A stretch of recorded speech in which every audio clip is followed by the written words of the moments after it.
And we've been talking in Hebrews about this idea of setting our sights on kind of the world to come, right? That what's on the other side of this life and what awaits us. And it just keeps coming up in some of these sermons, this idea of looking through death as opposed to running from death, which is so often what we do. And I think about for Ash Wednesday, we usually say in our church, like, repent and believe the gospel. But more traditionally than that, you would say, from ashes you have come, and to ashes you'll return. And this can seem a little bit like, well, sobering to say the least, right? Like this idea of focusing on death. What's the point of all that? And it's not this posture of dismay, but this idea of like encouraging us to set our gaze further than that. No book does that better to me than this book in trying to imagine kind of what is on the other side. You can look at like experiences, near-death experiences, and they will talk about like these kind of fields of grass and entering into this place of light. Most of them go about that far. And Lewis is going to explore this idea of what if you were to go a little bit further in? What would that be like? This idea of people being led into the afterlife and discovering kind of what's on the other side. So anyway, I'm excited to look at this with you guys. I love this picture of him as he's lighting his pipe. I was thinking just a couple little tidbits here. Lewis first published The Great Divorce as a series of articles in the Guardian newspaper from 1944 to 1945 before compiling them into a book. This serial format influenced the structure of the book, making each chapter feel like a distinct encounter or lesson. And we've only read, well, let me say this. How many of you have read this already? Okay, see, overachievers, all of you. Good job. How many of you read ahead and are further than chapter 1? Anybody not read it at all? Okay, yeah, it's okay. In fact, I think I'm going to read for us at some point tonight. I think I'll read chapter 1 because it's like 3 pages long. And really tonight, we're just sort of setting the groundwork for this, this allegory that he's creating here. A major theme of The Great Divorce is how our daily choices shape our eternal destiny. I was thinking about this idea. We talk about life as a journey, and Lewis is going to kind of play his hand in the introduction, going, this is kind of a key point for him. And this idea of considering how our choices today are affecting our choices tomorrow, and then extend that 10,000 years, extend that into eternity. So you see these kind of trajectories of how we live today becomes who we live tomorrow. I think of that Annie Dillard quote where she says, the way that you live each day is the way you live your life, right? That this way of just repetition that like what I did today probably is what I'll do tomorrow. And ultimately in the end is forming who I really am. So he says, how our daily choices shape our eternal destiny. Lewis had explored this idea earlier in the Screwtape Letters, but took it further here, showing how people in hell cling to their sins, even when offered freedom. This aligns with his belief, also found in Mere Christianity, that small choices either set us on a trajectory toward heaven or hell. He's going to play with an idea that he fleshes out in a couple of his other books. He talks about this in Mere Christianity, and he talks about it real explicitly in The Problem of Pain, where he addresses the concept of hell. And where does hell fit into all of this? It's one of the doctrines that we probably wrestle with the most. And in some ways, I think for Lewis, he's trying to rectify this idea of this loving, merciful God and this idea of eternal consequence. How do those two things coexist? I think sometimes we have a temptation in that place to just go, well, it's a mystery, right? And Lewis is like, no, that's a cop-out, right? That if this God is loving and merciful and full of grace, where does this idea of eternal consequence come in? And what he notices, and this is like less talked about, is that there seems to be this idea within Scripture of people choosing darkness. And he's going to say at one point in the book of Romans, God hands people over to their depravity, right? Some idea that this is chosen by us. And so he goes, why would anybody choose hell, right? You're like, that concept makes no sense, right? That can't be the case. And this is to me where I feel like C.S. Lewis kind of flexes his muscles and goes, all right, this is what we're going to take on. Why would people choose it? And I already spoiled this a little bit for Liz, but I was saying to Liz that most of the people we're going to meet choose hell.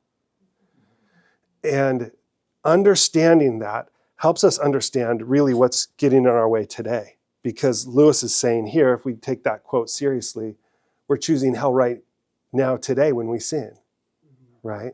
And so we're participating in something. And yes, there is grace. Yes, there's this forgiveness, but there's still this component of freedom. And I think for Lewis, he's going to say, you can't mess with freedom without messing with love.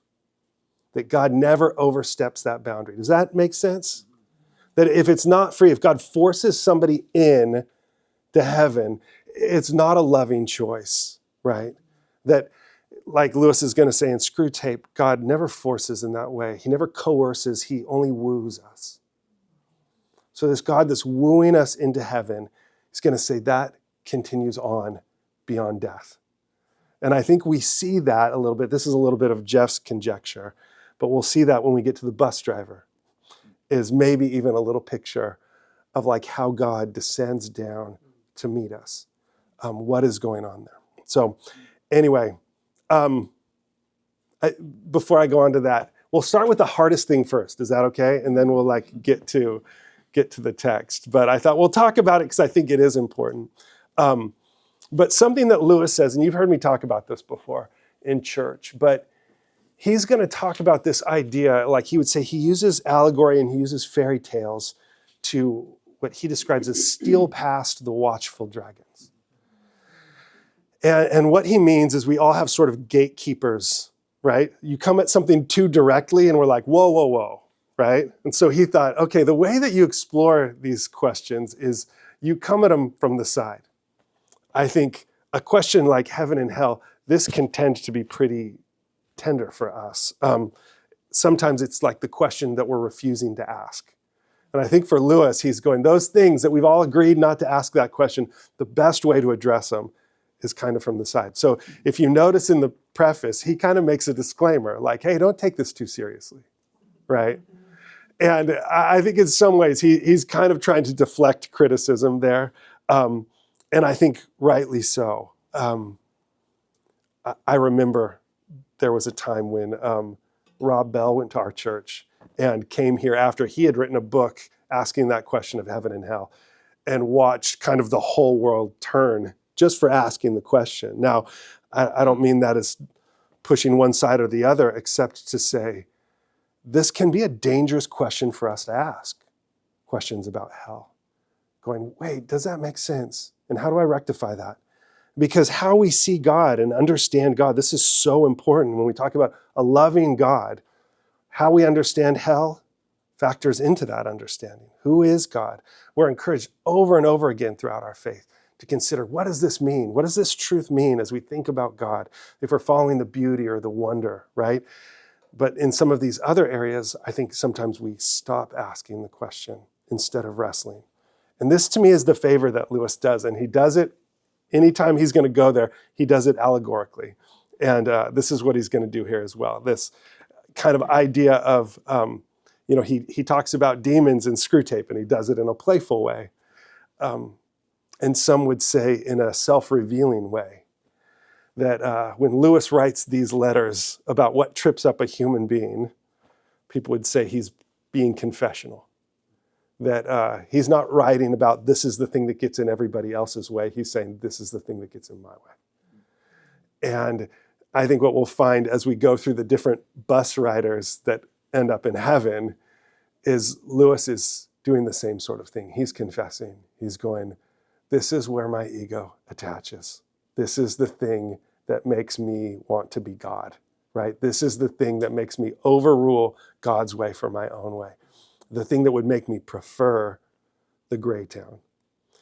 And that's Lewis's kind of model for hell, or maybe we'll see later, we're going to get introduced to this character, George MacDonald. And this is why this is like Lewis's story, right? Because George MacDonald is his mentor.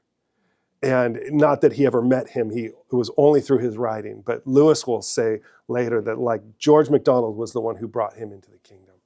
His writing on fairy tales, and then his sermons that he wrote. And so it's kind of fun that MacDonald's going to come into this story and be kind of Lewis's companion as he's going in.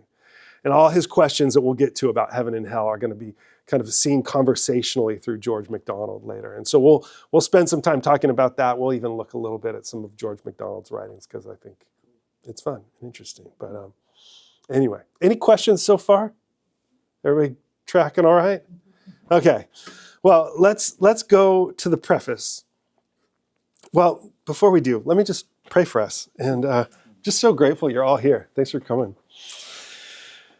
God, thank you for this. I thank you for this moment for us to pause and to realize as we are utilizing our minds, this is a way that we love you. And we want to love you with all our mind, all our heart, all our strength. So thank you for this invitation. And God, the fun even of using our imagination. Thank you for giving us such a gift in that.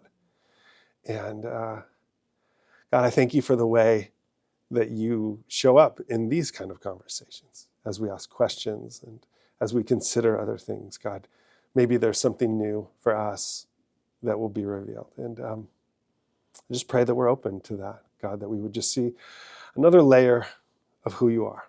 And thank you. Thank you for just the gift of being together and enjoying each other's company. We love you and pray this in Jesus' name. Amen. Okay. So this idea, I thought I would start with this because I think that this actually, the issue that Lewis is addressing at the start is a very common belief today. And he writes this book, he's going to admit this right off the bat, that his title of this idea of divorce, is really a response to Blake's idea of the marriage of heaven and hell. And Blake had written a book that was basically saying the tension here is necessary. That it's not about choosing good versus bad. It's like you need good and bad. You need these opposites that create this sort of beautiful tension. And for all of us as we're going through life and we're wrestling, we're all sort of climbing up from different angles to the same mountain. And as we do from all these different approaches, we're going to find ourselves someday all together at the top, right? And Lewis, he starts by kind of presenting that in a way that almost you're like, that sounds compelling. He says, the attempt is based on the belief that reality never presents us with an absolutely unavoidable either or. That granted skill and patience and above all time enough, some way of embracing both alternatives can always be found. That mere development or adjustment or refinement will somehow turn evil into good without our being called on for a final and total rejection of anything we would like to retain. This belief I take to be a disastrous error. You cannot take all luggage with you on all journeys. On one journey even, your right hand and your right eye may be among the things you have to leave behind. And who's he quoting there? Jesus, right? You know the answer to that one. When in doubt, just say Jesus. It's quoting Jesus, right? Jesus is saying, if any of these things hold you back, get rid of them, right? And you cannot choose anything more precious than your eye or your right hand, right? These are like, and in some ways he's saying like your control, whatever that thing is that gives you that sense of empowerment, purpose, meaning, all of those things. He's going, any of these things that you mistake as that are truly ultimately in the end worth leaving behind. He's going to say, Lewis is going to say, those things you never really lose, right? That all those things are restored. That anything that we have to give up is a temporary loss. And in fact, the thing we're giving up isn't the thing we really want, but something greater and something behind it all. Just in case you're interested, here's Blake. He says, without contraries is no progression. Attraction and repulsion, reason and energy, love and hate are necessary to human existence. There's a quote from The Marriage of Heaven and Hell, which I found with ChatGPT, because I haven't read it. But I was like, give me a good quote from... Blake argues that good and evil, which he sometimes calls contraries, are necessary and should be embraced together. He suggests that rather than being in conflict, there are forces that work together to create progress. This idea that good and evil are complementary rather than opposed is exactly what Lewis rejected in The Great Divorce. And part of the trouble here is that there is something about this tension, isn't there? There's something about like, gosh, plenty of uncertainties, plenty of things that we're like are just not either or. And so what Lewis is defending here, for those of you who were at our last class, think abolition of man for a second, right? What is he defending? This idea of like a capital T truth, something that ultimately holds everything accountable. And so for Lewis, he's like, that has to be, you lose that, you lose everything, right? So when we read Abolition of Man, which is considerably harder than this book, but that's what he was fighting for, right? He would call that like an objective truth. For Lewis, we're going to see this when they get to heaven. It's these things of such permanence that they cannot even be lifted by the people coming out of hell, right? That eternity for Lewis is so heavy, so solid that it like slips through us, right? We can't even stand on the grass. The grass is too sharp. It's too real. And so for Lewis, that's this idea of this truth, that eternity is this truth, that good ultimately is this truth that cannot be shaken. So anyway, you guys tracking with me so far? So here's an example. I thought, because I kind of love this, but I think this Lewis would be like, this is what I'm talking about, right? Have any of you heard of the parable of the farmer and the horse? Okay, it's a classic, right? And this, I think it's kind of like Taoist philosophy, which is like Winnie the Pooh. I love the idea of Taoism. It's like so happy-go-lucky, like, yeah, sure, right? He says here, a farmer's horse runs away and the neighbors say, what bad luck? The farmer replies, maybe. Later, the horse returns with a group of wild horses. The neighbors say, what good luck? The farmer says again, maybe. Then the farmer's son breaks his leg while taming one of the wild horses, and the neighbors lament, such bad luck. The farmer replies, maybe. Finally, the army comes to recruit young men for war, but spares the farmer's son because of his broken leg. The neighbors exclaim, what good luck? And once more, the farmer simply says, maybe. Can you see the wisdom in that? Right? There's wisdom in that. The danger, Lewis is going to say, is when you work from there and you construct a worldview from there, what is it costing you? It's costing you this sense of truth north. It's costing you some sense of confidence in what lies beyond and something that you can navigate your life according to. And so you just become sort of tossed to and fro, right? The truth is there's plenty of things in this life that affect us like this.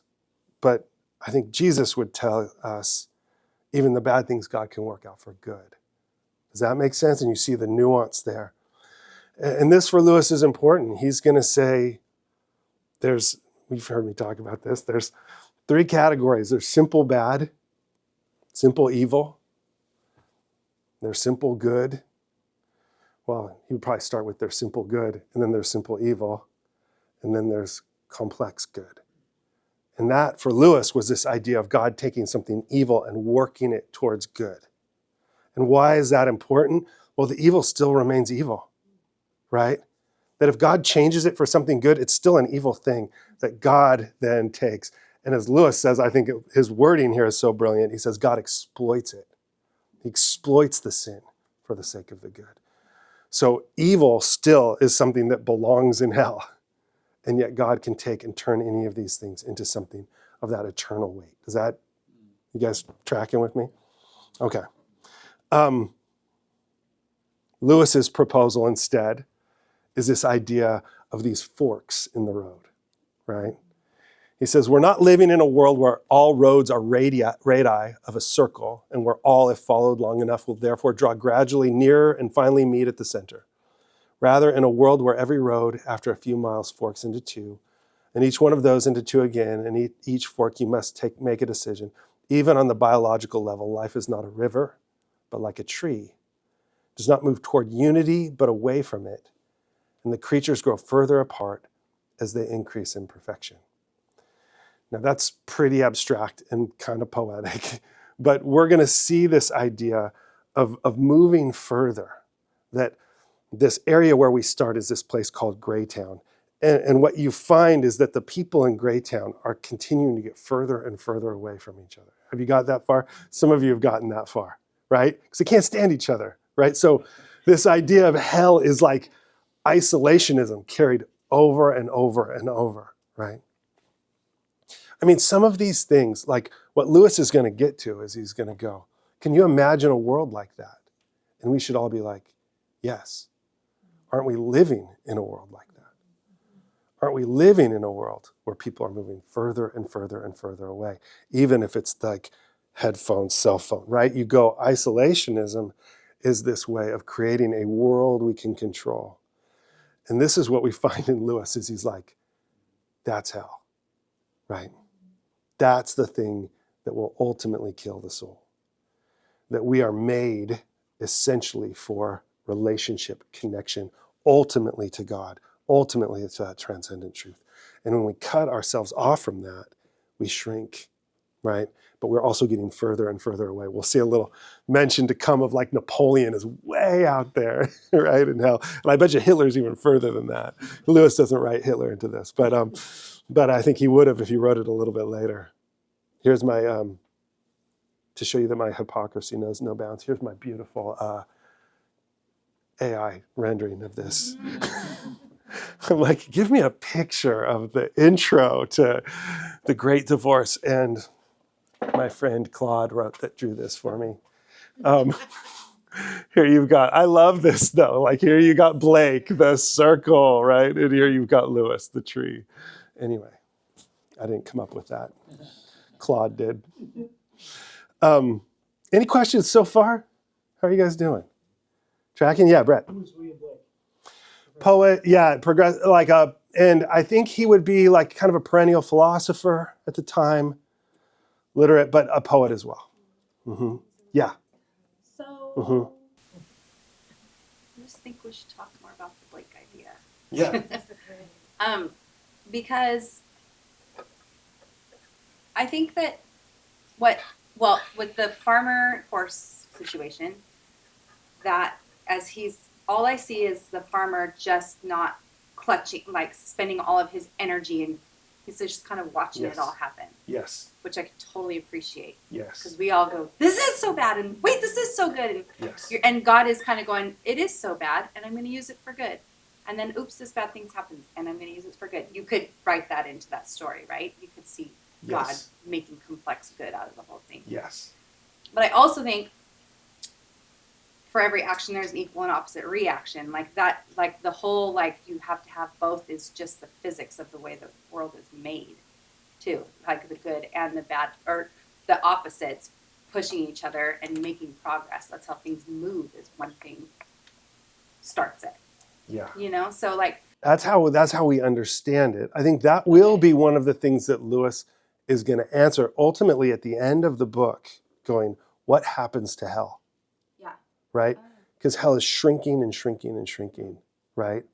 So this idea of this being this expansive greater reality. Yeah. Do they need each other? I think Lewis is going to say ultimately no. I think that's what Jesus is talking about, is there can be a world on the other side of this. Where good just perpetuates good. Yes.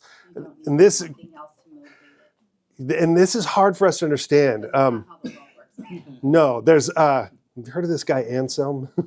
Anselm says, well, he says this by way of a question. Who is the most free? The person who can only sin, the person who could only do good, or the person who could do both good and bad? And I think our tendency is to go, the most free person is the person who can do either or. They have the choice. Anselm's going to say wrong. He's going to say that ultimately in the end, the salvation is to make our hearts the kind of hearts that only choose the good. Right? Which in the end, he's going to say, because that peace that's in us that we mistake as freedom is really like a cancer that eats at our freedom. So we become sort of the worst result of ourselves.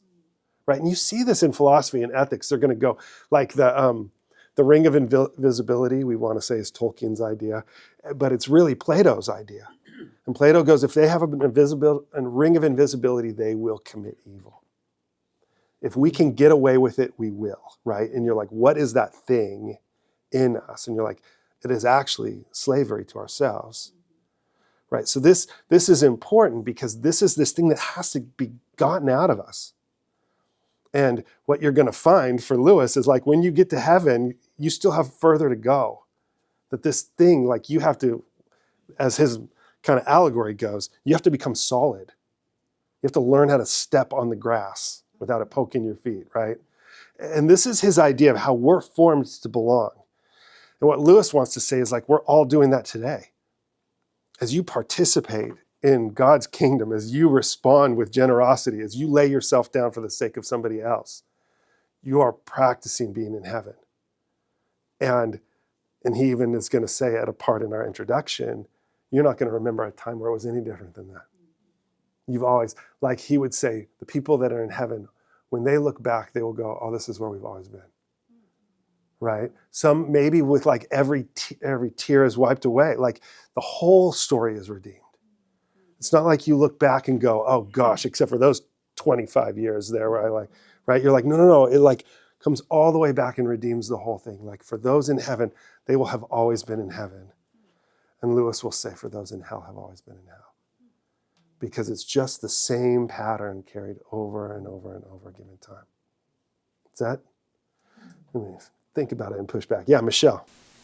I'm just wondering about just the idea of that opposition of either or being canceled. Like it almost seems like kind of like a precursor to deconstruction or something. Like that if we can somehow not have that, like if we, what Blake is asserting, right, that it just seems like, doesn't that just make it gray, right? Like, doesn't it just make it like equalized, right? Like it doesn't make like sense. Blake's way? I'm sorry. Are you saying if you have it the way Blake has it, it makes it gray? That's what I mean. Like he's equalizing the opposition. Like he's if it's not an either or, right, it cancels it out. Yeah, and he's going to say it just makes it like flat. Well, it doesn't have substance. Yeah. They don't. But if they have sort of an equal value, it's like where you somehow, it seems like they annihilate each other in a way. I'm just seeing it sort of as a gray, like a big fat gray area, right? Like. And that's I think what you're pointing at is what Lewis is going to say. That's what hell is like. He's really going to take a very different metaphor than the one we're used to, which is we're used to fire, right? Now, it depends how you want to look at this, but people often say like Jesus chose fire because that's what Greeks talked about, right? They're going, Hades was their model. And so as they're bringing him to him, he's working within that construct.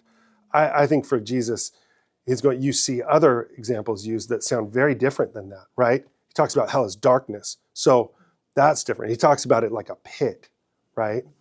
And there's another reference, Gehenna is like this place of waste. It's this place of lostness. So the place of despair, right? The weeping and gnashing of teeth. It's a place of like frustration. Yeah, go ahead. I was thinking about what Michelle was talking about, just in a practical standpoint of black and white films, art. You know, if you don't have the shades, where's the beauty? Bright light gets kind of boring. I know God is light and I know God is love, but it's the shades that make things interesting. So I sympathize with Blake's. If it's just mud, no.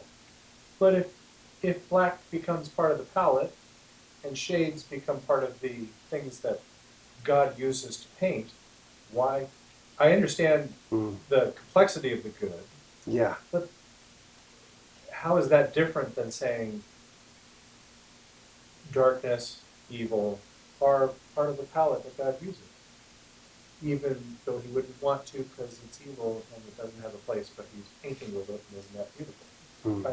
Trying to figure out how to bring those two. Well, and in some ways, maybe the color breaks down a little bit, right? Because it's not like God goes, I hate the color gray, right? It's, I think what the gray is, but you're right, like a black and white film, like people will say, if you want to stop looking at your phone, turn it black and white. Have you heard that? right? Grayscale your phone, and you're like not interested anymore. I think it's more getting at that, a sort of lifelessness, right? There's like a deadness to it. And he's getting at that in contrast to like the things that bring us alive, right? So there's no, as we get into our story, this guy's like walking street after street and it's not getting any better, right? He's just walking through this dismal, like gray, it reminds me of state of Washington in the winter. Sorry, Patty. But like when we're there, it's December and you're like, it's just gray, right? I'm like, go in August, it's fantastic. But, and I think there's a sort of lifelessness to it, right? And I think that's what Lewis is going to say instead is like, that's kind of like pleasure sought after for its own sake, right? That when we seek out to make pleasure or pursue pleasure for ourselves, the way it feels after, right? It's kind of the texture of like guilt and shame and regret, right? I think that's kind of what the gray is. It's the consequence when we choose our way over God's way. And you're like, yeah, there's, like Lewis would say, there's a flash of pleasure. That flash of pleasure with sin is God, because God has made something good that we've broken, right? So in some ways, the gray is like when we've taken and stripped the light out of something, right? That's something from Screw Tape is they go, the devil hasn't made anything. He hasn't created one thing, right? All he's done is broken the things of God.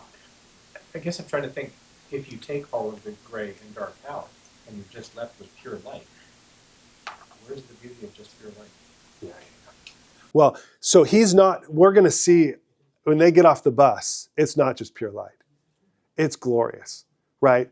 And he's going to say it's everything from this world that we long for and more, right? So that's where for him he's going, if you smell a rose and you're like, oh, he's like, just wait. You like bite into that piece of steak, whatever that is, and you're like, that's amazing. He's going to go, that's just a taste of what's to come, right? Yeah, Kari? It makes me think of like the spectrum that we're permitted to see, like in light, right? You actually only see a certain part of the spectrum, right? So there's colors that are out there that you don't get. Bingo. That's awesome. That's beautiful. We're going to meet an artist in there too. So you have to be there for sure that week, Kari. That's going to be key. Good stuff. And we'll keep like wrestling with this as we go. I was thinking of this, and this I think would be an interesting point. We're almost through the preface, but this is kind of the meaty part. This is going to set our trajectory, which is why we're kind of tackling it tonight. He says, evil can be undone, but it cannot develop into good. Time does not heal it. The spell must be unwound bit by bit, with backward mutters of dissevering power, or else not. It is still either or. If we insist on keeping hell, or even earth, we shall not see heaven. If we accept heaven, we shall not be able to retain even the smallest and most intimate souvenirs of hell.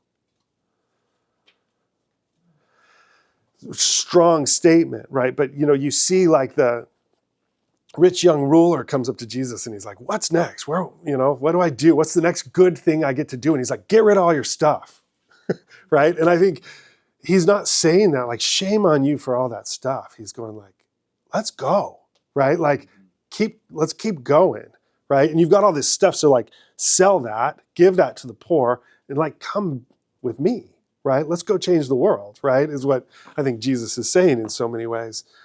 And this idea of him leaving, Jesus says that to him out of like such compassion and love. He looks at this man with all this stuff and he says he loves him, right?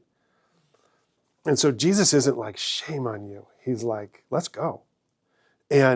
But what you see there is that sad story of him leaving dejected. And I want to believe that guy later came around and was like, I sold it all. And Jesus is like, okay, finally, let's go. Isaiah 5:20, woe to those who call evil good and good evil, who put darkness for light and light for darkness, who put bitter for sweet and sweet for bitter. And again, we should read a verse like that and all read it with conviction, right? That we all have the ability to do that, to talk ourselves into what we want and justify it. And in all of this, I think this is what has to be unwound, is the human heart picks the wrong thing over and over and over, right? Chooses the wrong thing. And you see a God who so patiently is like extending life and death. And we're like, I think I'm going to go with death again this time, right? We choose that thing again and again. But God continues to give the opportunity for us to unwind some of that. But we do it by choosing. We do it by exercising that muscle. Matthew 6:24, no one can serve two masters. Either he will hate the one and love the other, or he'll be devoted to the one and despise the other. You cannot serve God and money. And yeah, Jesus might be quoting Dylan, actually. Because he's outside of time. He's like, actually, Bob said that one. Yeah. Yeah, it's great. But I think the truth is, if we're honest, like, yes, we can. We can serve those things for a while, right? And that's, I think, what Jesus is saying is like, just wait, right? Like one of these wins out here. And, this is, again, where I think why I would think of this book during Lent is to go, why do you fast? Why would you deprive yourself of any good thing? And you're like, well, I want to work my heart. I want to work my chooser that's like, I'm going to lay that side down for something better, right? And so, I say this every year. You don't give up sin for Lent. That's all year, right? It's like Lent isn't like, oh, I should stop sinning. It's like Lent is where you lay down something good even. That's just not the most important thing, right? And a way of like going, I want to strengthen my heart, that I want to discipline my heart so that my heart is like wired to choose the good. And I think this is what happens over time is when you start making those choices and you start getting like tasting the texture of the freedom that comes with it or the joy that comes with it, you realize God's going, that's what he's inviting us to. He's not saying, I don't want you to have this good sin. He's saying, I want you to have this like clean, free, peaceful joy, right? That these two things, that's where life is. That this other comes with consequence and baggage and like does damage to our hearts. So anyway, everybody good so far? All right. So some questions. Lewis argues that evil must be undone rather than naturally developing into good. How does this, how does this challenge the common idea that time heals all wounds? Right? Like, don't we, I think, sometimes think, just give this time and this will all be fine eventually, right? And he's saying, no, you have to undo this. Yeah, go ahead. Were you going to say something, Michelle? Yeah, well, I was just thinking that, in the last quote, like regarding that, it just reminds me of disease in our bodies. Yeah. Like that it's not just going to heal like on its own. Like it has to be cut out. Yeah. So, that's kind of the way, it can't just coexist with something good. It has to be like when it says, put off and put on, right? Yeah. And so it's like it's got to be plucked out and something else like put in that place. Yeah. But I just think of disease, right? Totally. And it's a disease of the heart. Totally. No, I agree. I think even like, as much as we hate that word, like cancer, right? Yeah. Like, that's just a little bit of cancer. You're like, oh, right? You got to get that out, right? Yeah. I kind of think that applies to the one who does the evil, and the second applies to the person who it was done to. Meaning, like time. I think time can heal. Can like heal forgiveness. wounds. Yeah, like forgiveness and like. Yeah. And time can heal wounds because you can't do anything. Like the person who did the evil, you can't do anything about that. Yeah. Only that person can do, and that person should undo it, right? Yeah. But Yeah. I think it's the wounded that needs the healing, and that God is gracious and can do that. That's But great. time doesn't heal anything. I agree. That's Time is just the circumstances under which we might see healing if we know. But time itself doesn't. Maybe gives perspective. I think it gives perspective, and I think it like, I think sometimes like the intensity of maybe it's perspective, the intensity of it when it's happening, depending on obviously what it is. Yeah. Can feel really, really intense, but over time it can just, this perspective, because you just understand other things accordingly too. I mean, not across the board. I'm not saying like you're wrong. I'm just saying that I think time can heal. Yeah. I was, so I was at this think tank that I've been going to forever now. And Oh, you guys, he's sort of the boss of the think tank. He's not going to tell you that. anyway, there's a guy who hasn't been in forever who had a falling out with somebody else there. And we all knew about it. It was like an opportunity. And this guy had basically like committed to it only to have like the rug torn out from underneath him. And then he was gone, right? Like, and everybody, like nobody blamed him for that. And he showed up this year. And I was sitting with him as we're riding this ferry back. This is up in the San Juan Islands. And I was like, so, like, what's going on? And he goes, it's kind of to your point, Andy. He goes, I finally figured out my part in all of this. And he's like, and I came up and I, found this person and I said, this is how I contributed to this and I'm sorry. And you could just see like this load that had come off, right? And so I was thinking, in some ways, it kind of reminds me of what the two of you are both saying. Like you go, it took him years to get there. So in one sense, you're like, oh, time healed that. But you're like, it didn't. It helped him see the splinter. But he had to go pull that thing out, right? And you're like, oh, it's like beautiful to see, right? You're like, some ways, there's the kingdom of God right there and this grace that's extended and healing and, but hard work too. Anyway. Yeah, go. I would say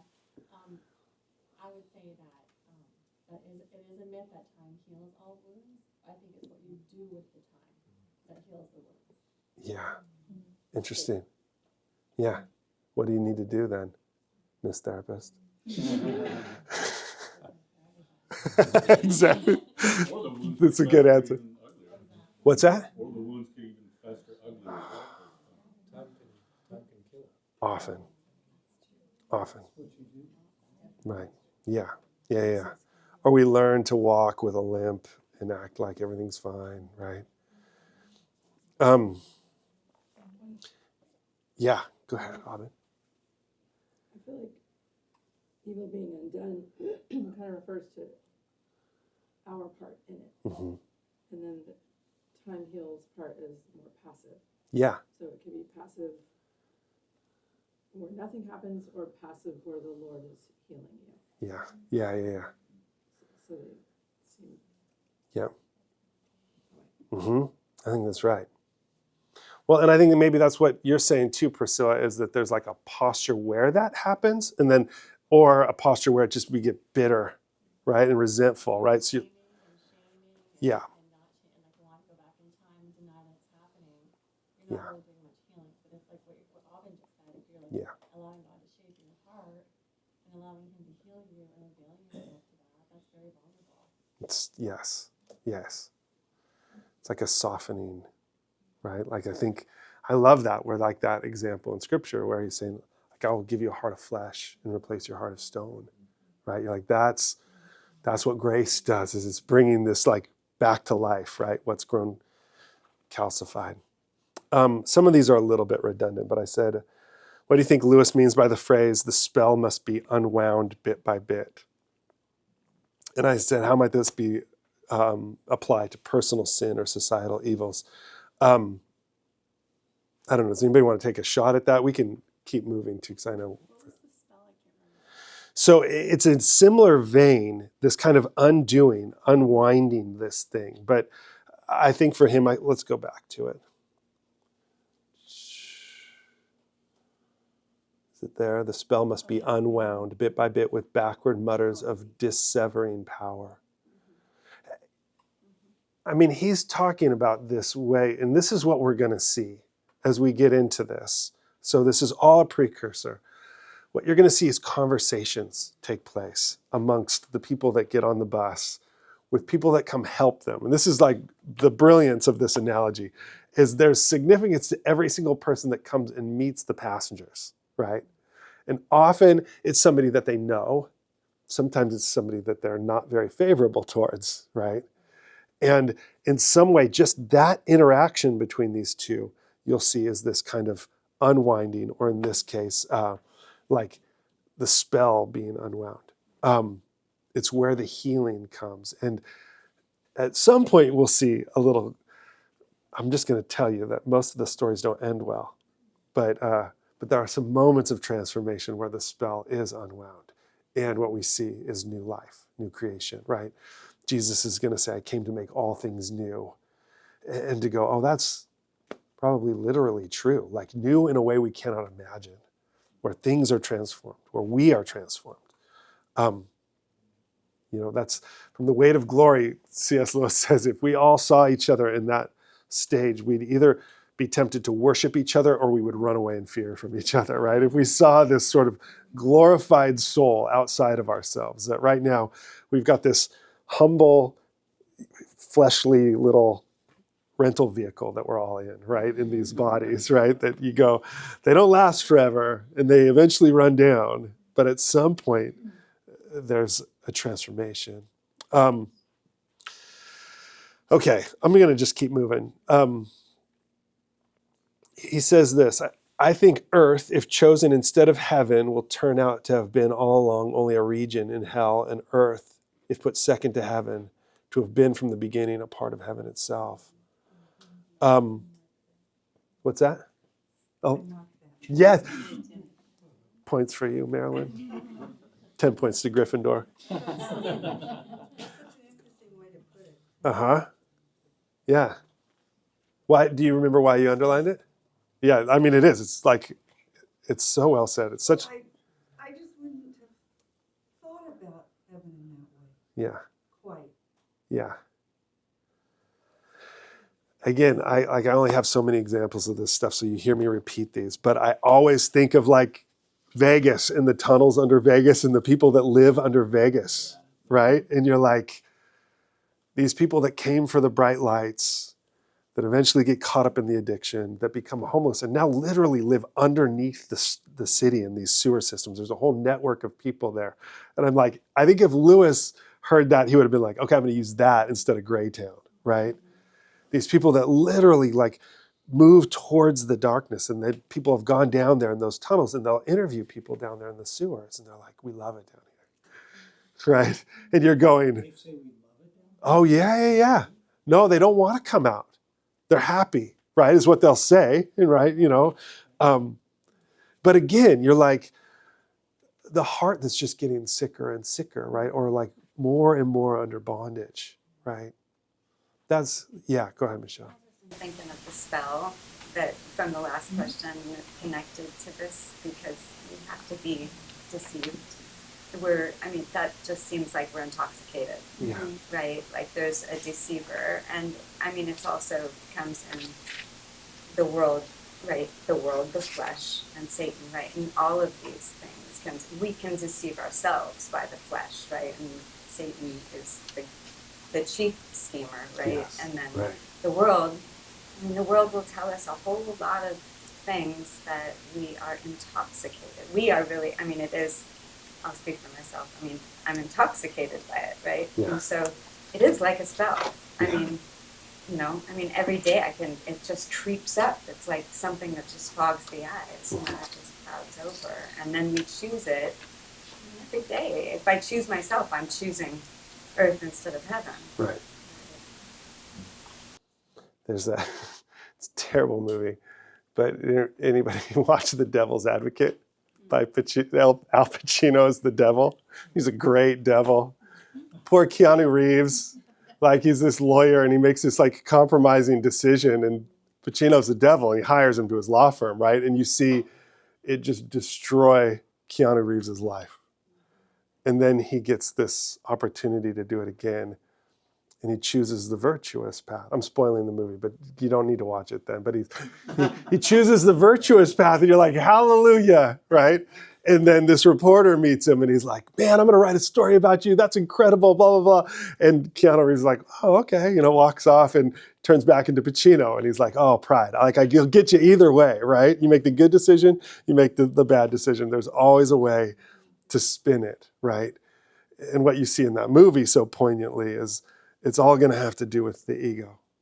It's all going to have to do with this thing in us that wants so desperately to be adored or held up, to feel powerful, to feel in control.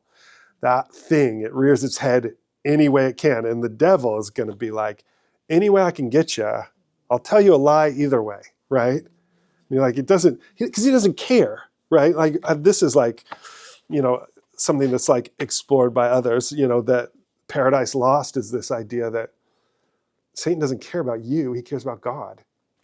Like the only reason he hates you is that God loves you, right? So he's like, if I can hurt you, I can hurt God, right? That's like the whole point. And it's an interesting idea, right? But he's going, what does he think about man? Nothing except for God's affection for man. And all of a sudden, like, why is he so consumed with getting us off? Because it's a way to wound God's heart. So anyway, that was a little bit of a tangent. So this idea of people choosing earth instead of heaven is going to be a big point for Lewis. And I think this is where, for Lewis, he's fighting for a loving and gracious God, right? That so often we get this idea of God as like, he's going to make justice by inflicting punishment on us. And we're like, stop, please. And he's like, no, I'm going to punish you for eternity, right? And we're like, this kind of horrific, how do you see that as love, right? And Lewis is going to basically make this case that God's love never ceases, right? That God's love is a constant. And Willard, I like this guy, Dallas Willard, he takes this a step farther and he goes, if hell is of eternal consequence, the thing that breaks is man's heart, not God's love. There's the finality of this decision, if there is an eternal consequence for sin, it's because the heart eventually reaches a breaking point where it cannot repent, right? So this God of eternal love at some point is going to say, so be it, which is how Paul puts it, right? He's going to say, God hands us over, right? But like, what is the helplessness there? The helplessness is the limitation of our ability to repent, that doesn't go on for eternity. At some point, that's just lost.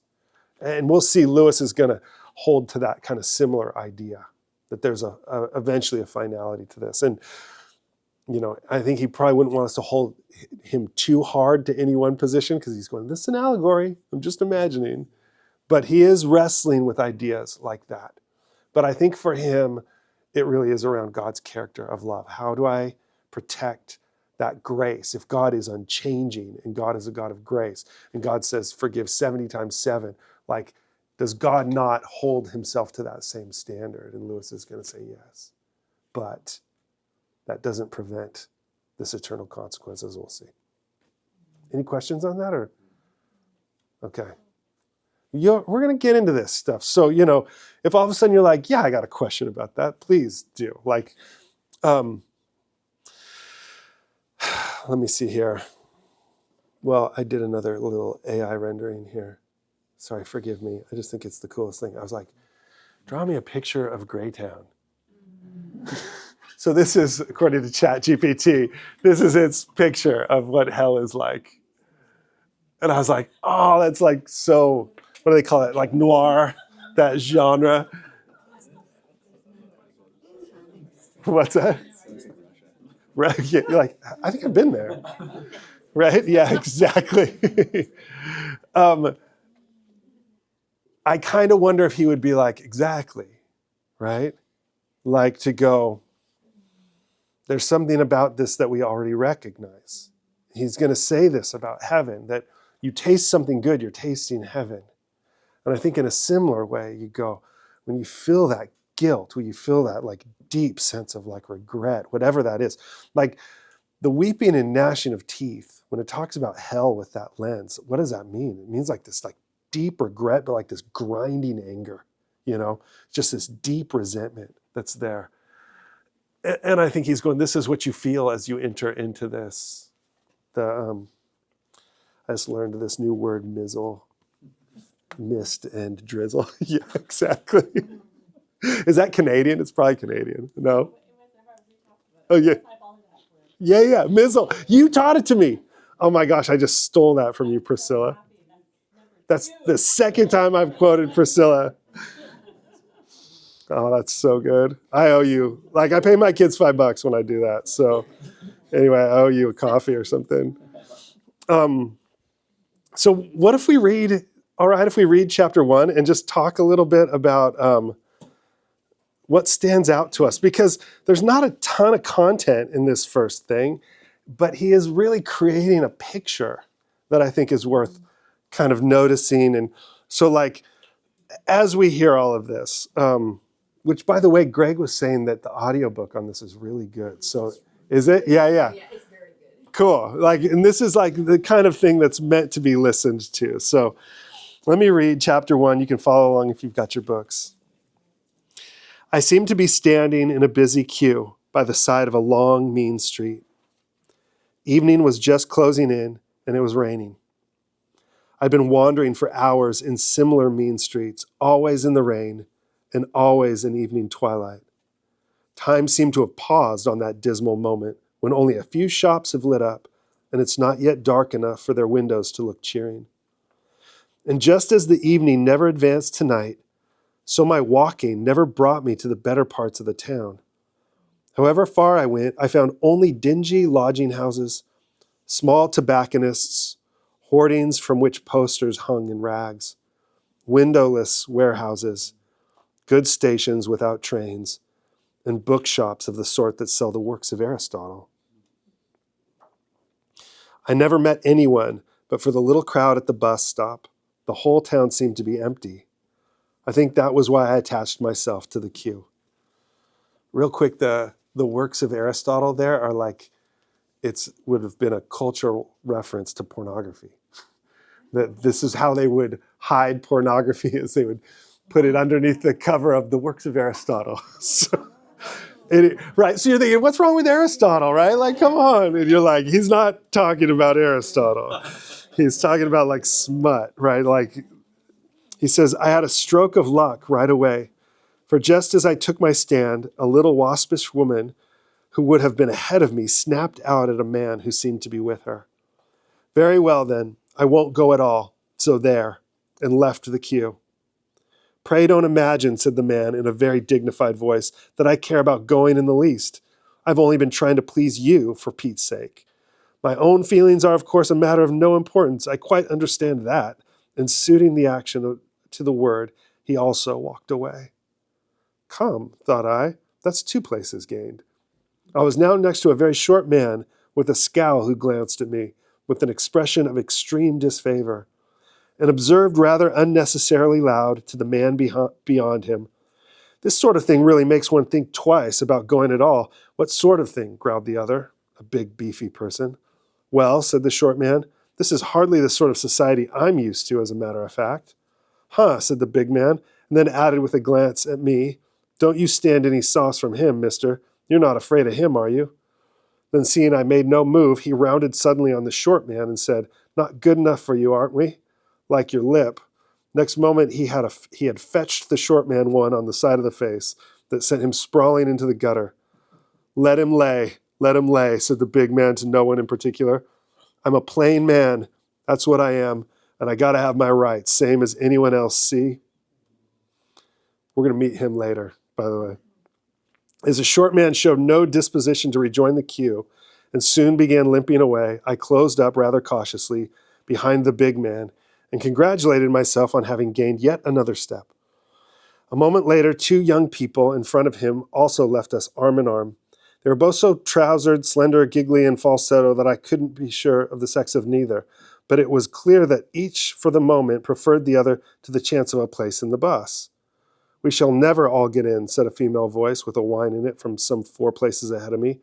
Change places with you for 5 bob, lady, said someone else.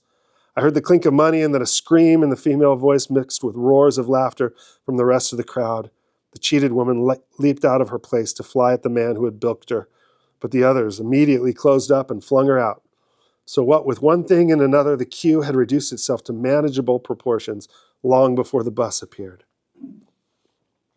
I like that he imagines hell as like a queue, like a line. I'm like, he's so right about that. That is hell on earth for me. It was a wonderful vehicle, blazing with golden light, heraldically colored.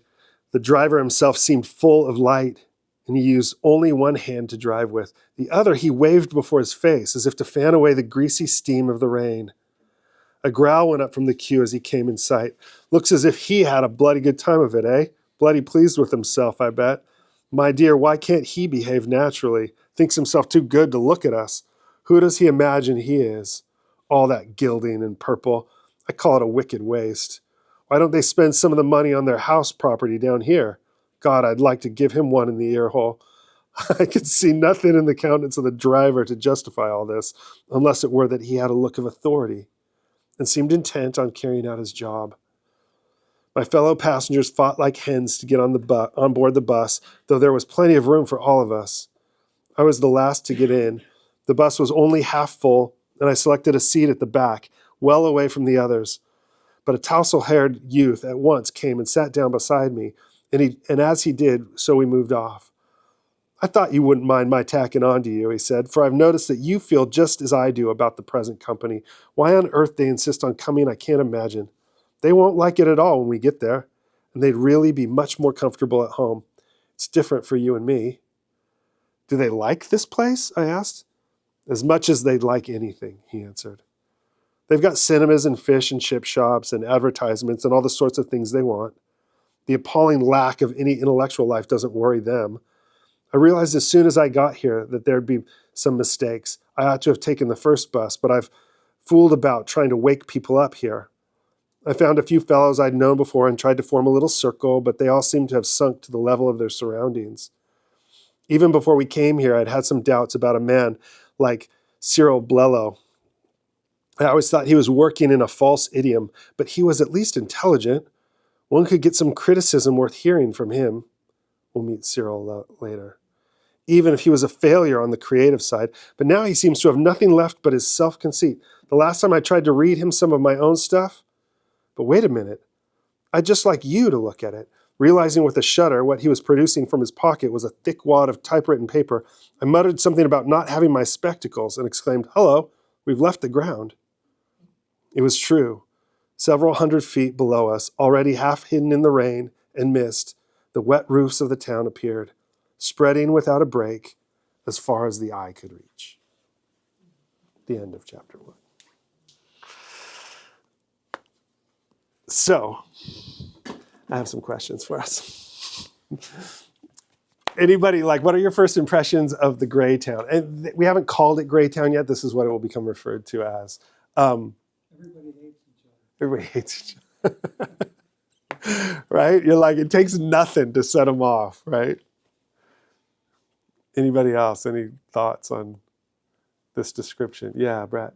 My thought was, if this is the worst that C.S. Lewis could imagine about his society, I think of what the worst, when you talk about the underdwellers in Las Vegas, for instance, it's just hell on earth. Yeah. And what does that say about our society and how it has degenerated since compared to Britain 1940s? Yeah. That's probably true. Although I would say he would say this is the best hell gets right here. It gets worse, right? So what you find, and we'll see this as we go, is that the longer you're there, the further in you go. And it's going to be the same with heaven, right? That these are, in a way, both expanding, right? Although Lewis will cleverly say one's shrinking, but it's expanding, meaning people in hell and all that hatred are going to move further and further and further out. So the longer you're there, the more isolated you become. Yeah, right. See, lakes of fire and burning and a lot of pain on the physical body, but the depiction in here is it's where are their hearts? That's where the sickness is. It's it's not about really. I mean, of course, it's all dismal and windowless, and there's nothing in their surroundings. But I mean, it's really about these people, right? These people that don't even see themselves. They're completely self-consumed, and I don't know how many sins were just like anger and envy and pride, and like they were all in that line. Yeah. Yeah. Robbery, right? Right. So Right. Only want their rights. Their rights. Give me my rights. I always like my example of like, if you want to see the sin nature, you just go to like Thalia and Glen Eyrie. That like stop where it's like 4 ways and 2 way, right? And you're like, it's ugly there. Like nobody lets anybody go. Or if they do, like there's so many, I wonder how many like middle fingers a day happen at that intersection, right? It's like nobody plays by the rules. It's right. So there's something about these like moments of irritation where you're like, wow, like you want to see what's really going on there. It's like a veil gets pulled back, right? So it's funny as he's using this cue, he's not joking, right? Perpetual irritation is what comes to mind. But the context is it's a functioning society. There's shops, there's streets, there's, Yes. the picture that you showed. It's like there's an organization to this that is good enough for people to be content with. Yes. Or almost, right? Yeah, no. But I mean, it's good. You're right. I mean, it is content enough that they remain, right? So you're like, there's a sort of expectation of they're always maybe on the verge of that or something. Somebody once said like the nature of sin is diminishing returns.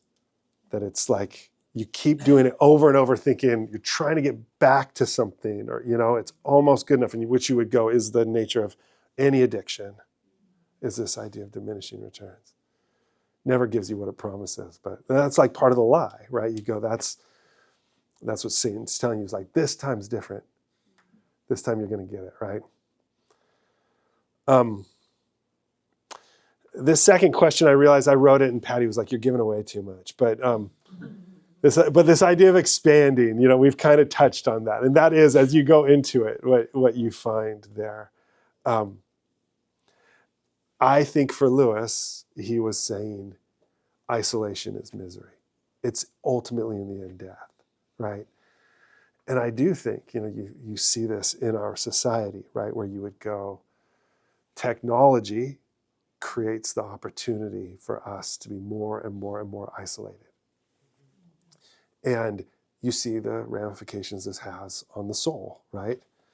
Anxiety, depression, all these things just, right? And they're going, this is, if you wade over into the field of neuroscience, they're going to, from just a purely like brain chemical level, they go like when people get together, it activates all this energy. It's like what recharges us, right? What recharges our brains and our minds is interaction with each other. It's relationship. So we need it. It's like fuel for us. And yet we're choosing this sort of isolation and then finding all kinds of ramifications that take place.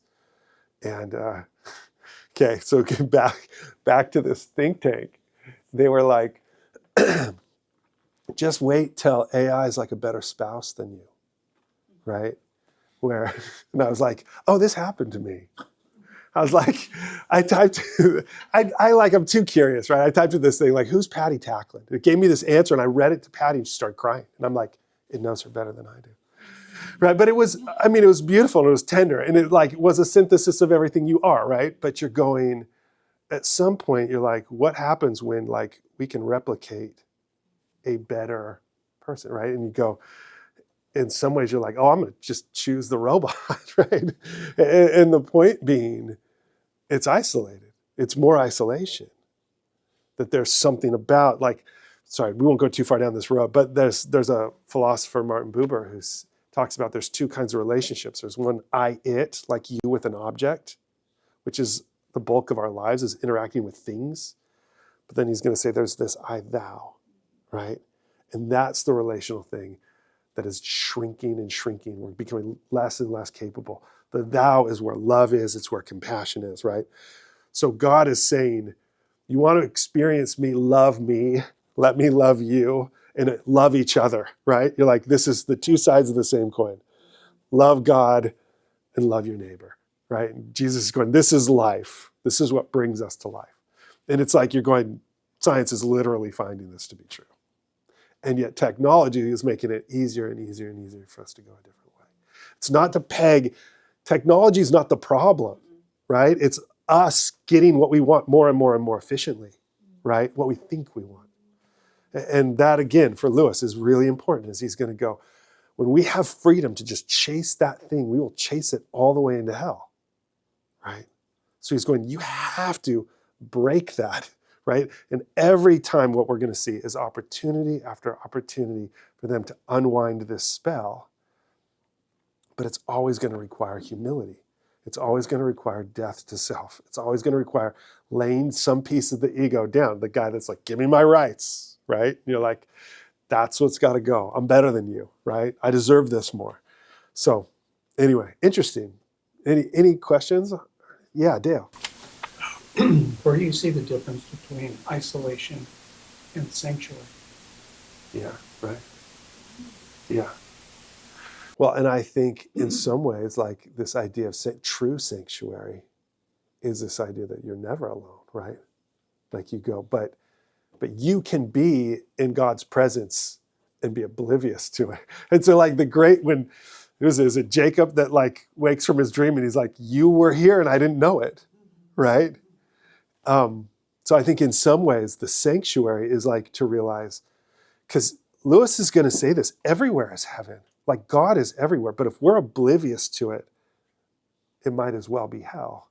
So the sanctuary, I think maybe to kind of what you're saying, Dale, is that awareness, living in that awareness. So you can be alone and with God, right? So you're like, in some ways, that's like us at our simplest best there, right? Is in that place. So An example of that, I read something about Japanese culture where they have this idea of alone in the crowd,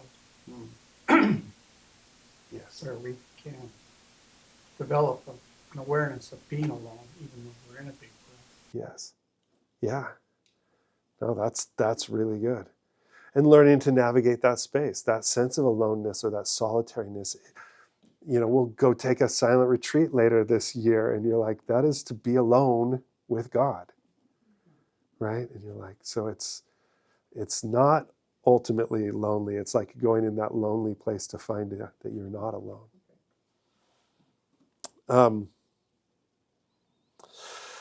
Okay. Anything here? Well, this constantly expanding. We've kind of talked about that. Yeah, go ahead, Michelle. I'll just ask a quick question about question 3. Mm-hmm. I'm just wondering, I mean, could it just be their perspective on the town? Oh, like well, it's a great point, because the answer is like, where did this town come from? And the answer is they made it. Both. They've recreated, right? But you're like, yeah, no, it literally is. But in some ways, it's like what we build for ourselves, right? They're going to go into this, that you have power in Greytown to create. You just make houses and the rain goes right through them. Or you make a meal and you can't taste it, but you can eat it, right? So there is this like creative power, and that's just because they're souls. They're like eternal souls. They belong somewhere else. And so they have this innate creative power, right? Someone would say, when it's talking about us as God's image, one of those things is like this ability to create something from nothing, like God can. Where did all of this come from? From nothing, right? God can create something from nothing. And the truth is, so can we. It's part of this freedom that we have that still nobody understands how we do that. But we are able, they would call that like creation ex nihilo, from nothing, right? And you're like, that's part of our soul. And so you find even the people in hell maintain this power. It's just so broken that it produces nothing of substance. I would also think that they think like that, right? Yeah, sure. That's why they produce that, right? Right. Because it's coming from this place of this gray, just, they don't even know whether they want this or that. There is an indifference in here. Like there's no, Yes. as long as they have their fish and chip shops, right? And as long as they can like have their advertisements, and there's no intellectual life. So there's not really a lot of thought. It's like, it's here, it's neither here nor there. It's like this constant state of limbo. Yeah. Right? So. I remember. Oh, yeah. No. It is. It is. The gambler in Vegas that always wins. Have you seen that one? If you go watch it, it says this is inspired by The Great Divorce by C.S. Lewis. The guy who wins everything, and he's like, this is heaven. And then he realizes he cannot lose. And he gets everything he wants. And by the end, he's like, I'm in hell. Right? Because everything loses its taste. All he can do is win. Right? And it's a great way of playing with kind of what Lewis is getting at. No, but we could ask AI.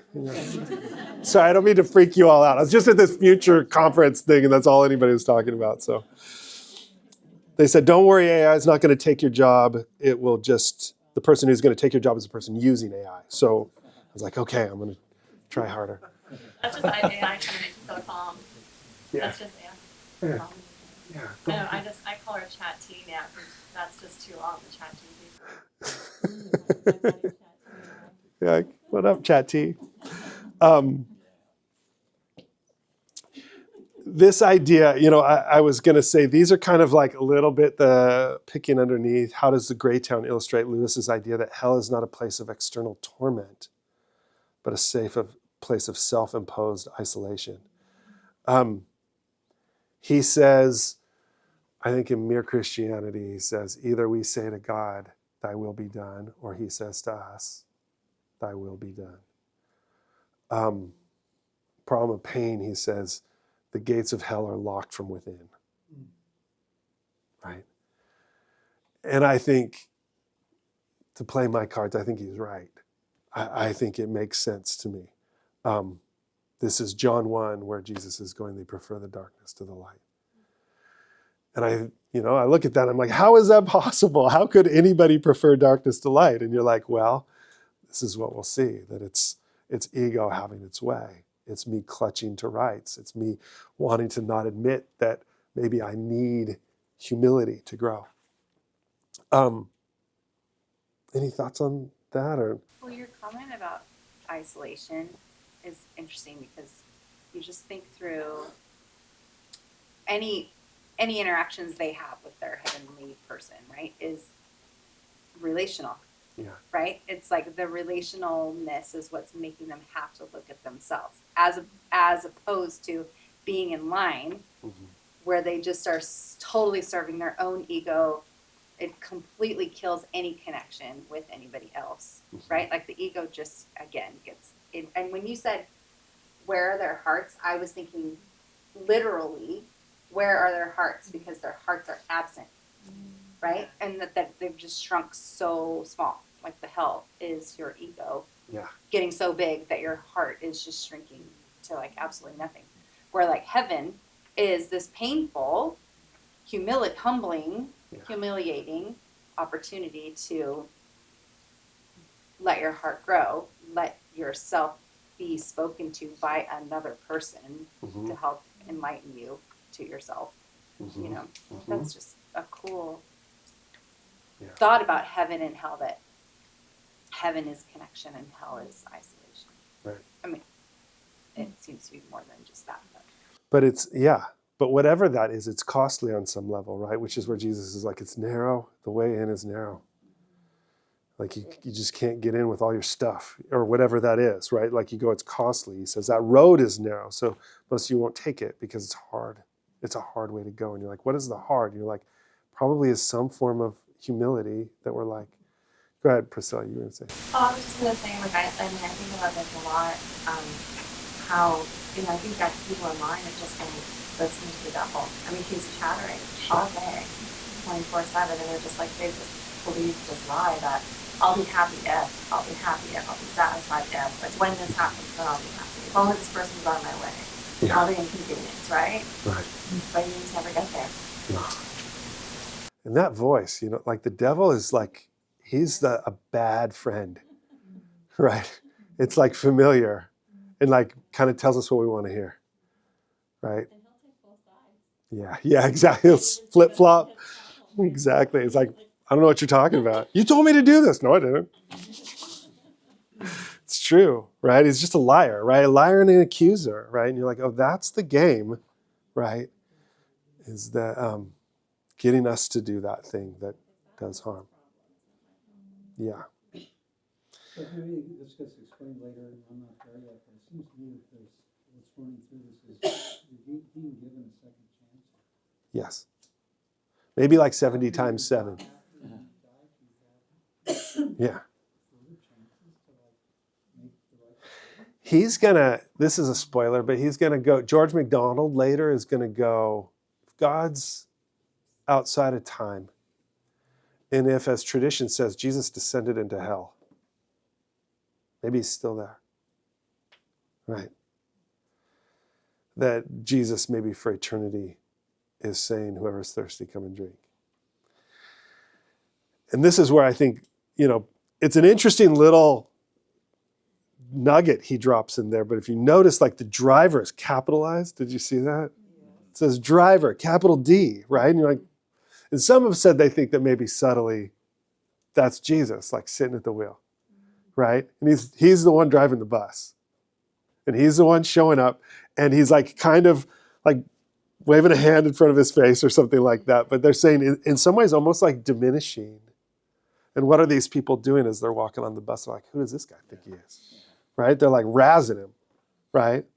Like, oh, you think you're better than us? Right? And he's like, Jesus is there with the door of the bus open, like just going like, just come on, just, right? It's just an interesting picture. And again, Lewis is like, hey, it's just an allegory. Like, don't freak out, right? But you see him playing with some concepts that actually matter.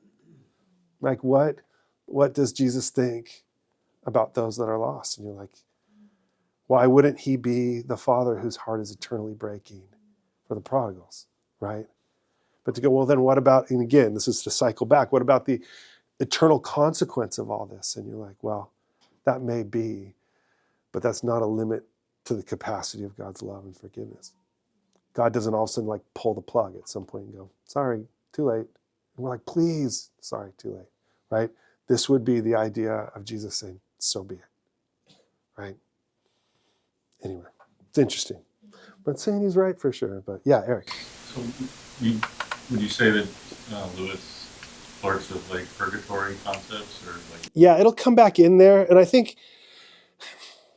if you read the Catholic position today on purgatory, they've shifted quite a bit. And so they would go, yeah, that fire that we all go through, right?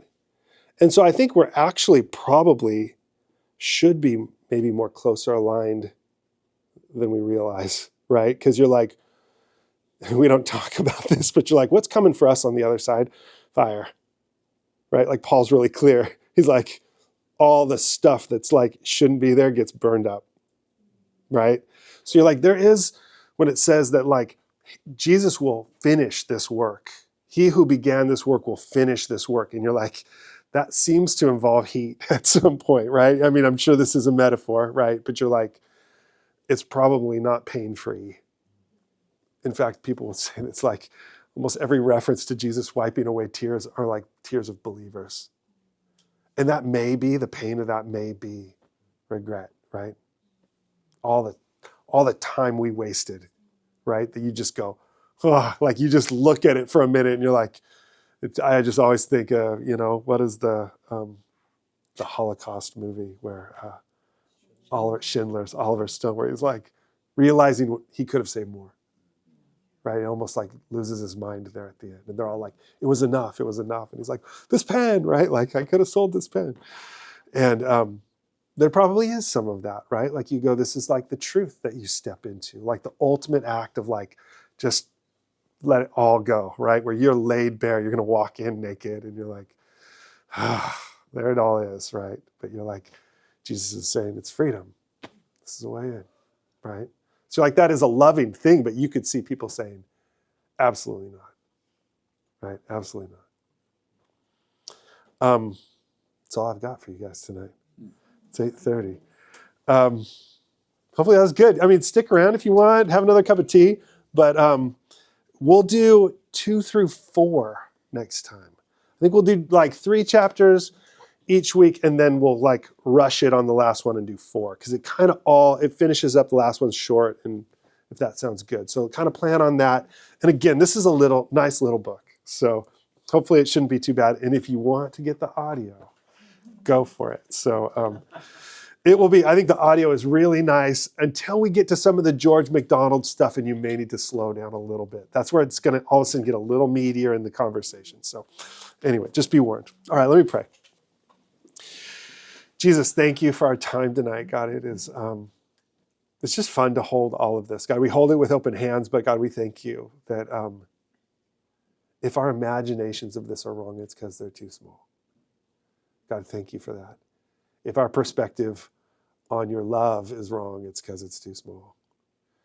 And so thank you for those truths that Paul says, I want you to know more and more and more the height and depth and length and breadth.